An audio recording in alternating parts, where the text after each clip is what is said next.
ધાંગધ્રા પંથકના જાણીતા દલવાડી સમાજના આગેવાન અને પૂર્વ કાઉન્સિલર સૌજભાઈ મોહનભાઈ લખુમનું આજે ધાંગધ્રા ખાતે દુઃખદ અવસાન. આવતીકાલે સાંજે 4 થી 6 દરમિયાન તેમના નિવાસ સ્થાને બેસણું રાખેલ છે. ધાંગધ્રા વિસ્તારના જાણીતા પ્રગતિશીલ ખેડૂત આગેવાન અને દલવાડી સમાજના સૌથી મોભી ગણાતા એવા સૌજીભાઈ મોહનભાઈ લખુમ ધાંગધ્રાનું આજરોજ દુઃખદ અવસાન થતાં સમગ્ર દલવાડી પંથકમાં અને ધાંગધ્રા પંથકમાં શોકની લાગણી છવાઈ ગઈ હતી. ખાસ કરીને ધાંગધ્રા પંથકના આગેવાનોએ સૌજીભાઈ મોહનભાઈ લખુમને શ્રદ્ધાસુમન પાઠવવામાં આવ્યા હતા. તેમના પરિવારને વિલાપ કરતા છોડી ગયા છે. આવતીકાલે સાંજે 4 થી 6 દરમિયાન તેમના નિવાસસ્થાન કુંભારપરા વિસ્તારમાં બેસણું રાખવામાં આવેલ છે.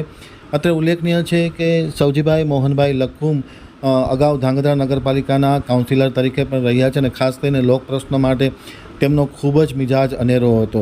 પ્રગતિશીલ ખેડૂત હોવાના નાતે ખેતીવાડી ક્ષેત્રમાં તેમની રુચિ ખૂબ જ પ્રશંસનીય પામી હતી અને ખેતીવાડી ક્ષેત્રે કંઈક ને કંઈક નવું કરવાની શીખ તેમના પુત્રો ભાવેશભાઈ અને દિલીપભાઈને આપી હતી અને અનેક ખેતીમાં તેમને બદલાવ લાવ્યા હતા. તેમના જવાથી ખાસ કરીને દલવાડી પંથકમાં શોકની લાગણી વ્યાપી. કચ્છના આમતક ન્યૂઝ પરિવારે પણ સૌજીભાઈના નિધન અંગે ઊંડા દુઃખની લાગણી વ્યક્ત કરી તેના પરિવારને સાંત્વન સંદેશો પાઠવ્યો છે.